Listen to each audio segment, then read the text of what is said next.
As a full-time print-on-demand seller, I sell thousands of dollars of products every single month, but I only started making money in my business when I changed some very, very specific things. I wish a lot of these things I had changed way, way sooner in my business. I know this would have had a huge impact on the amount of income that I was able to generate way at the beginning of my business. And it really, really makes me sad when I see a lot of other new sellers falling into a lot of these same traps and making these same mistakes that I did. So in today's video, I'm going to share with you the 5 changes you need to be making to actually start making money in your business. These were 5 things that I personally changed that had a huge impact on my business growing exponentially and now being a full-time income source. So let's not waste any more time and let's just jump right into this list. Now, the very first thing that I changed in my business that was huge in actually helping me start to make money is I stopped focusing on getting sales. Now, I know that that is kind of counterintuitive when you think about this business model. The only way that we are actually making money is when we are selling products. So why is it worth it to stop focusing on getting sales? Well, at the end of the day, the amount of sales we are getting is so out of our control. We have zero control of what other people are doing unless we are directly putting an item from our shop in our cart and checking out with our own credit card. We can't control if a sale is going to come in or not. So what you should focus on instead is the things that are actually in your control that directly correlate to how many sales you can get. And in print on demand, the number one thing that you should be focused on is the amount of uploads you are getting in your shop every single month. Uploads and the number of products that you have listed is directly correlated to the amount of money you are going to make in your print on demand business. Now, there are definitely one-off shops that have like 10 or 20 products that they sell thousands and thousands of times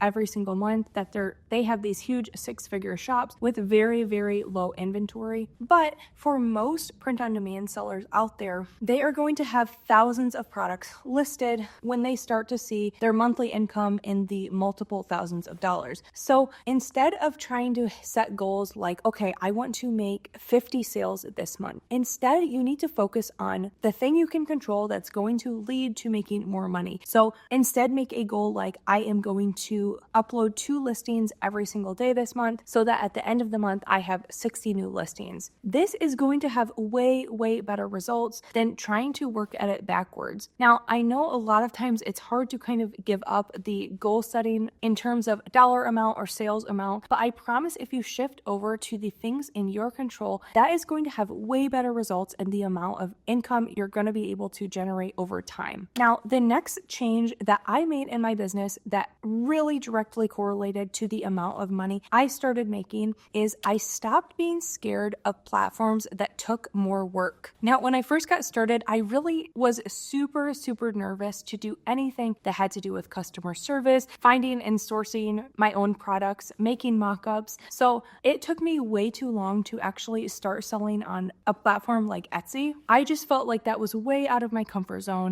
I didn't want to risk making mistakes. So I stayed on platforms like Redbubble, TeePublic, Zazzle, all the ones that kind of hold your hand a little bit more. Now, I do still truly love those platforms and I do make money with them, but the amount of money you're able to make on a platform like that is so different than what you can make on a platform like Amazon or Etsy. Now, yes, Etsy is going to be way more work, but you can scale so much faster. There's so much more audience and there's less competition than those other sites that are a lot easier. Because it's so easy to get started on them, so many more people are selling there. Now, thankfully, if you do want to sell on Etsy where there's so much potential to make money, there are a lot of really, really great tools and resources that make a lot of those challenges easier. So one that I was really scared of is I was so unsure how to find the products that I wanted to sell. So on Redbubble, you really don't have a choice what you sell. Redbubble has their own items and you just put your designs on them and they do everything in terms of those products. But for Etsy, you kind of have to work with a middleman or a manufacturing partner that is going to actually provide the white label products for you. So when I did finally get the courage to start on Etsy, I started selling with a manufacturing partner called Printify.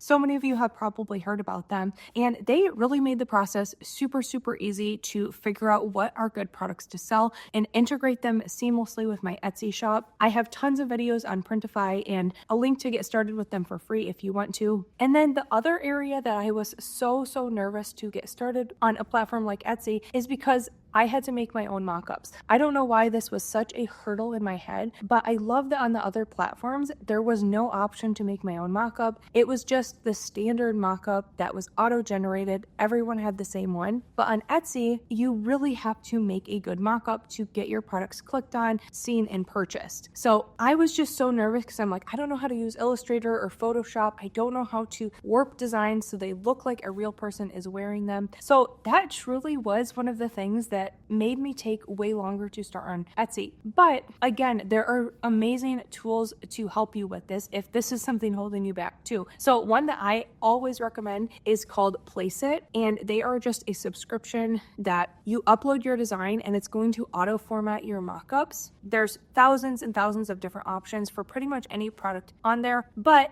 if you're worried about making good mockups or mockups that people actually want to buy, it's truly an investment that's worth it. I highly recommend a subscription to a place like Placeit because they are going to do a lot of the hand holding for you when it comes to making mockups like that, and it's going to help you end up getting more sales. So if you sell an extra product or two every single month, the subscription fully pays for itself. So definitely can't recommend it enough, and that is what really helped me transition to selling on a platform that has way more potential of making organic sales. When I did finally get my act together and start selling on Etsy, I was able to scale way faster than I ever was on any other platform in such a shorter amount of time. So I was literally kicking myself that I didn't start this at the beginning and invest a lot more of my time on this platform that I thought was harder. So if that is you, that could be the number one thing holding you back from actually making money in your business because you're trying these platforms that are just really saturated and a lot harder to grow a real income on. So highly suggest selling on Etsy, especially if you integrate with a manufacturing partner like Printify and use a lot of good tools, Placeit included. Now, the next change that I made that really started helping me make money in this print-on-demand business is when I stopped copying what was out there and I started making my own niches. What I see too many new print-on-demand sellers doing, and even some really experienced print-on-demand teachers actually teaching,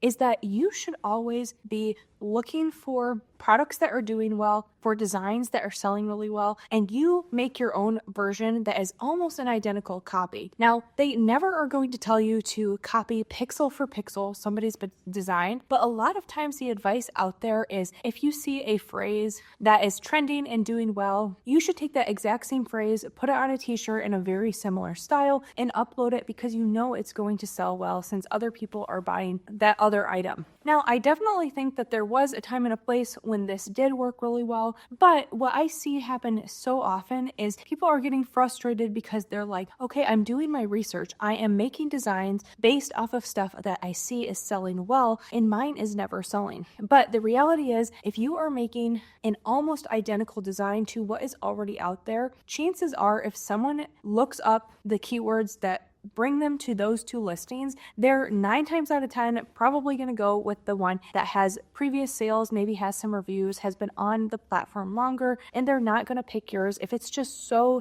similar. There's nothing to distinguish it from that other design. Now, a huge change that I made that helped me actually start to make real money in my print-on-demand business is when I stopped trying to just copy what I saw out there, copy the niches, copy designs that I saw from other people with slight changes, and I started trying to make my own niches. Now, this is sometimes counterintuitive for a lot of people because they hear all the time, okay, don't just make what you want. Even I say that. Don't just make items that you think are cool, that you want to buy. You got to always be doing your research, thinking about the customer. And that is still so true. But you can start thinking about how to find and make niches that are going to get sales that do have demand for them. So one of the best ways that I teach to do this is through what I call my cross-niching method that involves just taking two really popular niches, crossing them together to make something that's a little bit more hyper-specific. So these could be two popular niches like someone's career crossed with something like a hobby or something like one of their pets that they have. So for example, you could make a shirt for a tennis-loving nurse that would be two really, really big niches that would be way too hard to compete in, but combined together, they have a lot more dedicated, smaller audience, so you could actually get seen. And then this lets you make stuff that people are looking for, but there's not a lot of out there. So when someone is looking specifically for like a tennis nurse shirt, there's not going to be so many other options that you are competing against, so they're going to be willing to go with something like yours. And this goes for designs too. Don't just try to do what everybody is doing.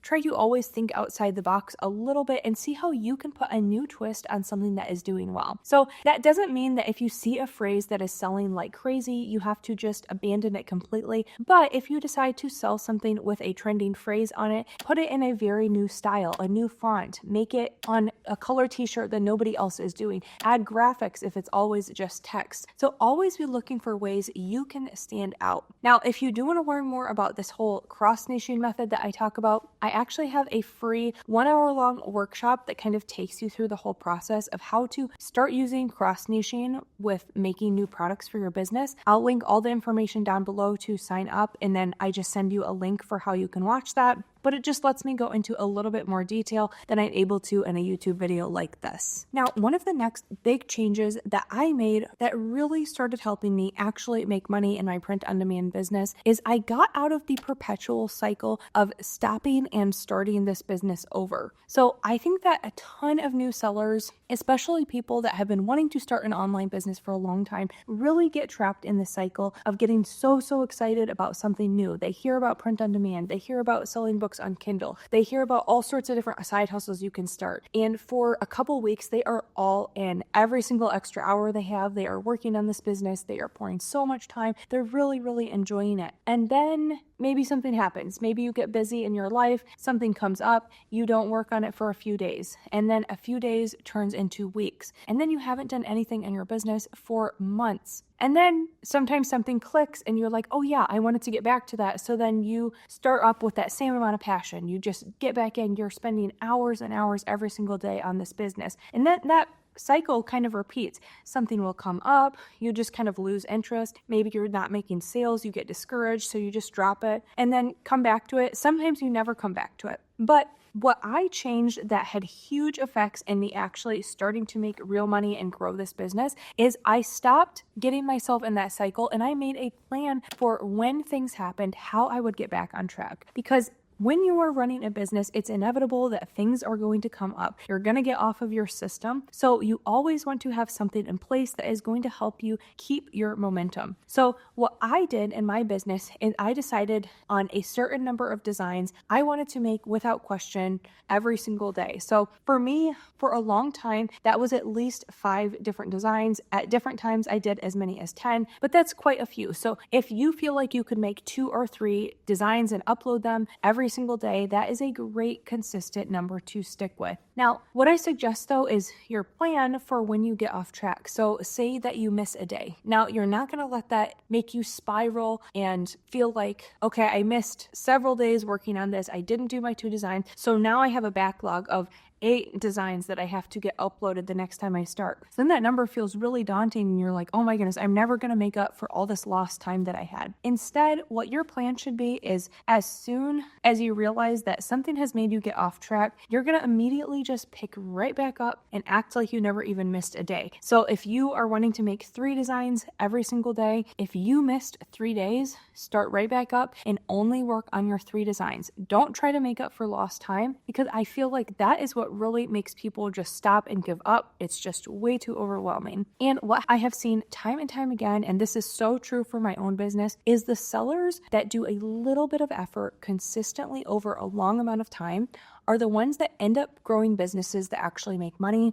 And the people that get so passionate about this, maybe they upload 100 listings in their first week or so. They're so passionate. A lot of times that really fizzles out and they don't have the consistent effort to kind of keep growing this. Print on demand isn't a business that grows exponentially. So we are building our catalogs slowly over time. And along with that, our sales and income is oftentimes growing slowly along with that, but it's going to grow a little bit every single month until we're making a substantial amount of income. So make sure you're not getting stuck in that cycle of stopping and then starting again over and over. And you have yourself a plan of how you're going to get back on track when things inevitably do happen to slow your progress. Now, the next huge change that I made that really was able to help me scale and grow this business is I stopped trying something new every single time that I got bored or wanted to make a change. Now, I talked a little bit about this in the last point, but for many of us with a lot of online hustles, we've tried things for a little bit of time. It didn't work. We gave up on it. We moved to something else. We tried it for a little bit. We moved on to something else. Now, print on demand might be something new to you that you're just now trying, but I want to make clear that this is a business that does not grow overnight. It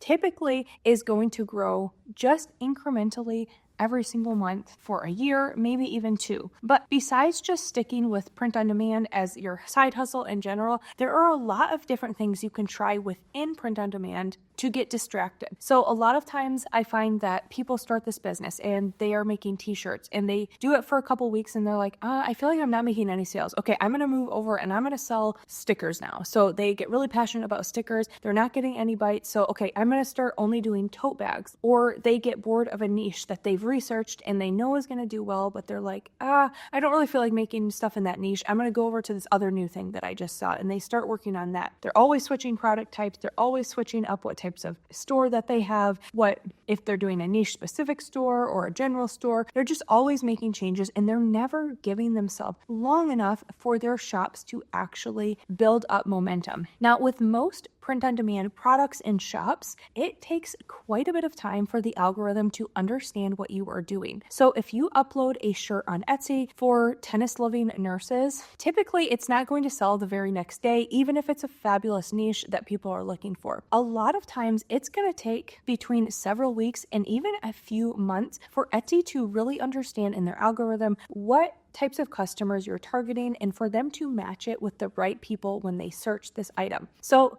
oftentimes the designs that you made a few months ago are the ones that are starting to sell this month, and the ones that you're uploading now might not sell until later in the year. That's why I'm always telling you guys, for holidays especially, you should be working several months in advance because it's going to take a while for your products to actually get in front of the right eyes. Now, what this means is that some people after just a few weeks get discouraged because they're like, I feel like this is not working. I'm not making any sales. People aren't looking at my items. Maybe if I just found the right product or I tried something new, then I would start getting the traction. Then I would take off. But typically, a lot of times, this is just going to be a patience game. And if you can stick with something for several months, that is going to give you the best chance for it to actually rank and make sales. Now, there definitely is a time and place when you need to pivot. If you've been doing something for months and months and literally nobody is buying your items, if this niche might just be a total dud, if nobody is even looking at your products after a few months, then I suggest you can try something new. But if you feel like you're someone who is bouncing around to every new shiny thing that's out there, that is not going to really help you scale. So I highly recommend trying to upload at least 100 of one product type before you try another one,